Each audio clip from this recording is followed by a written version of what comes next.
They say everything is bigger in Texas, but what about the property tax burdens for homeowners like the people over here? I'm Blessing Uchuku in Mesquite, and I'll tell you about this list and how some Texas cities stack up with others across the U.S.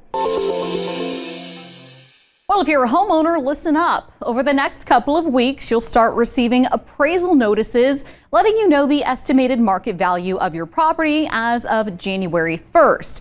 But if you're looking to buy a home, one new study claims to be helpful during your search. SmartAsset ranked nearly 400 of the largest U.S. cities based on the percentage of a homeowner's income going to property taxes each year.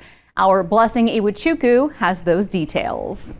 I'm here in Mesquite, and it's actually number 76 on that list, but there are several Texas cities that rank on the top 20.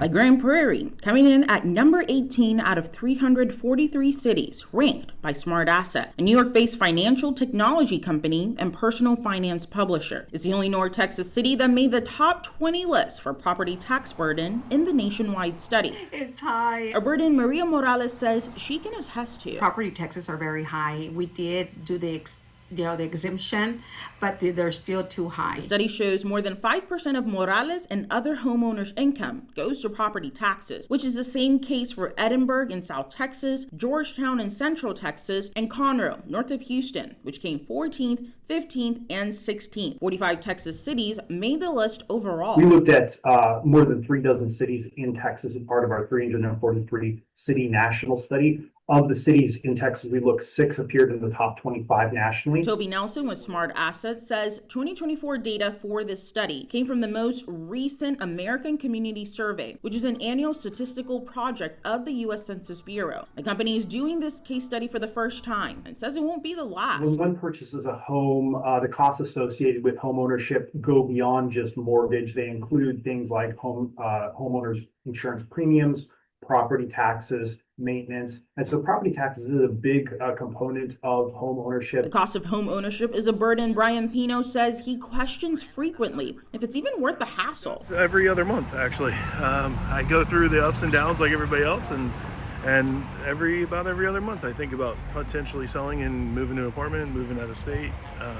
I love Texas, been here for 13 years, and I don't want to leave the state, but might have to. This is Senate Bill 4. Last summer, Governor Greg Abbott signed into law legislation providing property tax relief for Texans. All day. A benefit Becky Rogers says is a lifesaver. If you didn't have this credit, what kind of a spot do you think you'd be in?